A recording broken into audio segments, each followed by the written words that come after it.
దేశవ్యాప్తంగా గణేష్ ఉత్సవాలు మొదలయ్యాయి. తీరొక్క ఆలోచనలతో గణేష్ మండపాలని నిర్మించారు భక్తులు. ఈ క్రమంలో హైదరాబాద్ అబీడ్స్ లో వినూత్నమైన వినాయక మండపం అందరినీ ఆశ్చర్యపరుస్తోంది. కైలాసం సెట్టితో సకల దేవతల చిత్రపటాలతో మండపం నిర్మించారు. దీనిపై మరింత సమాచారం మా ప్రతినిధి అక్రమ్ అందిస్తారు. వినాయక చవితి ఉత్సవాలు మొదలైపోయాయి. ఇప్పటికే అన్ని చోట్ల కూడా వినూత్నమైన మండపాలతో కూడా భక్తి శ్రద్ధలతో పూజలతో భజనలతో వినాయకుడు పూజలు అందుకుంటున్నాడు. ప్రస్తుతం మనం హైదరాబాద్లోని ఏదైతే అబిడ్స్ ఔజా ఎస్టేట్ వద్ద ఉన్నాం. ఇక్కడ చాలా వినూత్నంగా కైలాసం సెట్తో కూడా ఈ వినాయక మండపాన్ని రూపొందించారు. ఒకసారి మనం విజువల్స్లో చూసుకున్నట్లయితే పూర్తిగా కైలాసాన్ని తలపించే విధంగా ఏదైతే ఆ మంచు కొండలే కానీ ఆ సరోవరం అంటే ఏదైతే ఆ వాటర్ ఫాల్స్ ఏదైతే ఆ కైలాసంలో మనం చూస్తుంటాం ఇప్పుడు ఆ విధంగా కూడా పూర్తిగా కూడా కైలాసం సెట్తో కూడా ఈ మండపాన్ని నిర్మించారు ఆర్గనైజర్స్. దీనికి సంబంధించి మంచు మనకి కనిపించే విధంగా ఏదైతే కాటన్ చూసుకోవచ్చు, సేమ్ మంచు ఆకారంలో మంచు రూపంలో ఉన్నటువంటి కాటన్, అదేవిధంగా దానికి పైన సీలింగ్ కూడా ఒకసారి సీలింగ్ వైపు కూడా గమనించుకున్నట్లయితే అంటే ఏదైతే మంచు పర్వతాల మధ్యలో ఉన్నట్లు ఏదైతే కైలాసంలో ఎప్పుడు మనం ఏదైతే వేదాల్లో చదువుకున్నట్లు కైలాసం ఏ విధంగా ఉంటుంది ఏంటి అనే పూర్తిగా ఆ ఆధారాలతో కూడా ఈ మండపాన్ని నిర్మించారు. పూర్తిగా ఈ సెట్ ఒక కథ ఆధారంగా కూడా తీసుకున్నట్లు ఆర్గనైజర్స్ చెప్తున్నారు. ముఖ్యంగా ఏదైతే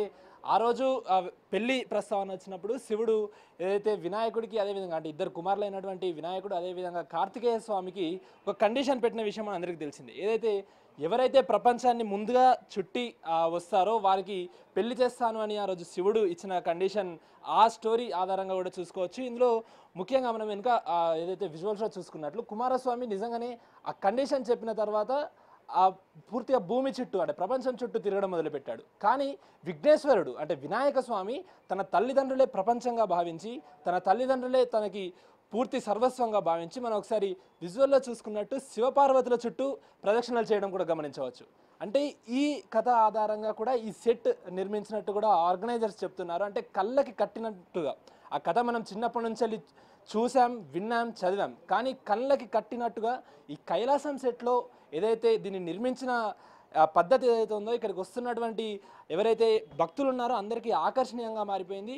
సో ఈ విధంగా చేసిన తర్వాతనే పక్కనే మనం చూసుకున్నట్లయితే దీంతో పాటుగా అంటే దీనికి సంబంధించి వినాయకుని పెళ్లి సెట్ కూడా వేయడం జరిగింది. సో ఆ కండిషన్ని తను శివుడిని ఇంప్రెస్ చేసిన తీరుతో ఇక్కడ పెళ్లి సెట్ కూడా వేశారు. ఈ పెళ్లి సెట్లో మనం చూసుకోవచ్చు విఘ్నేశ్వరుడి వివాహం జరుగుతుంది. వివాహంలో ఏదైతే అందరూ దేవతలు అందరూ కూడా వివాహానికి హాజరయ్యి కూడా ఆశీర్వదిస్తున్నట్లు కూడా మనం విజువల్స్లో చూసుకోవచ్చు. కింద కూడా ఏదైతే దానికి సంబంధించిన కలశం, అదేవిధంగా హోమం, పెళ్లి భజంత్రీలు, అదేవిధంగా మూషిక వాహనం ఇవన్నీ కూడా అట్రాక్టివ్గా కూడా అందరికీ వస్తున్న భక్తులకి కనువిందుగా ఉన్నట్లు కూడా మనకి ఇక్కడ దగ్గరగా ఉన్న ఎవరైతే భక్తులు ఉన్నారో భక్తులు చెప్తున్నారు. ఒకసారి పెళ్లి సంబరాల్లో కూడా మనకి ఎవరైతే వినాయకుని వాహనమైనటువంటి మూషికాలు కూడా ఇక్కడ ఎంతో సంబరంగా కూడా మనం ఇక్కడ పాల్గొన్నట్లు కూడా చూసుకోవచ్చు. ఇటు వెంటనే అంటే ఈ కథ ఆధారంగా ఏదైతే ఆ సెట్ వేశారో సెట్లోనే ఇటు చూసుకున్నట్లయితే మనకి ఎంతో ఆకర్షణీయంగా ఉన్నటువంటి వినాయకుని విగ్రహాన్ని కూడా గమనించవచ్చు. మనం చూసుకోవచ్చు దాదాపుగా 5 ఫీట్లు ఉండవచ్చు, అయినా కూడా ఎంతో ఆకర్షణంగా కనిపించే విధంగా కూడా ఇక్కడ ఆర్గనైజర్స్ చూపిస్తున్న పరిస్థితి కనిపిస్తూ ఉంది.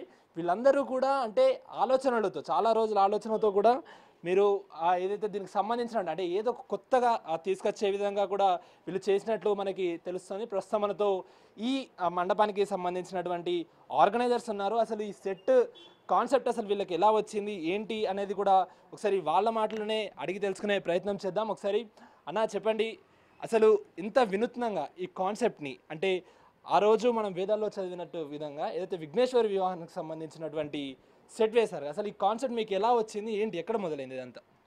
అంటే ఎట్లా అంటే చాలామంది వచ్చి అడుగుతున్నారు, అరే ఈసారి ఏం సెట్టింగ్ చేస్తారు, ఈసారి ఏం. ఫస్ట్ మేము చేసినప్పుడు హోటల్ది మొత్తం హోటల్ థీమ్ సంతోష్ డాబా చేశాను. హోటల్ది మొత్తం ఎల్కలకు మొత్తం తయారు చేసి క్యాష్ కౌంటర్ మీద అట్లా అన్ని అది సెట్టింగ్ చేసినాం. సెకండ్ చేసి చప్పన్ బోగ్ది పెట్టినాం వంటలది మొత్తం. థర్డ్ ఫెస్టివల్ హోలీ దివాళీ ఇవి ఫెస్టివల్. ఇది ఫోర్త్ది కాన్సెప్ట్ ఏం చేసిండంటే మా వినోద్ భాయ్ అని సంతోష్ డాబా చేశాను ఓనర్, ఈయన ఏం చేసిండు, లేదు భాయ్ ఈసారి చేస్తూ దేవుంది చేద్దామని మొత్తం ఇట్లా సెట్టింగ్ చేసిండు. అన్న ఇది సెట్ వేయడానికి చూస్తుంటే చాలా ఆకర్షణీయంగా ఉంది. ఎన్నో రోజులు శ్రమ కూడా చూస్తుంటేనే కనిపిస్తుంది. అసలు ఎన్ని రోజులు పట్టింది అన్నది? దగ్గర దగ్గర 15 రోజులు పట్టింది దీనికి. ఓకే, ఎంతమంది వచ్చారన్న దీన్ని? డైలీ చేసే 8 నుంచి 10 మంది పనిచేస్తుండే డైలీ. ఓకే, ఎన్ని రోజులు చేశారు మొత్తం? మొత్తం 15 రోజులు చేశారు. ఎంత ఖర్చు అయిందన్న పూర్తిగా? ఖర్చు ఇంకా ఏం చూడలేదు, ఖర్చు చూడలేదు. ముందు ఒకసారి స్టార్ట్ చేద్దాం, దాని తర్వాత చూద్దాం తర్వాత అని. ఓకే, భక్తుల దర్శనాలు ఎలా కొనసాగుతాయి? చాలా మంది వస్తున్నారు, డైలీ చాలా మంది వస్తున్నారు. 2 డేస్ నుంచి అయితే కంటిన్యూ 7 గంటలకు ఆరతి అవుతుంది. 7 గంటల నుంచి 7 గంటలే ఇప్పుడు హోటల్ పైన తిని వచ్చేటోళ్ళు కూడా వాళ్ళు కూడా చూస్తూనే స్టార్ట్ అయితేనే ఉంటుంది, ఎవరికి ఆపం మనం. సో అది చూస్తున్నాం కదా, ఏదో ఒక వినూత్న ఆలోచనతో సరికొత్తగా చేయాలంటూ కూడా ప్రతి సంవత్సరం లాగానే ఈ సంవత్సరము మనం వేదాల్లో చదువుకున్నటువంటి ఒక స్టోరీ ఆధారంగా కూడా ఈ మండపాన్ని రూపొందించినట్టు ఆర్గనైజర్స్ చెప్తున్న పరిస్థితి కనిపిస్తూ ఉంది. వీడియో జర్నలిస్ట్ రాజుతో అక్రమ్ బిగ్ టీవీ హ్యాబిట్స్.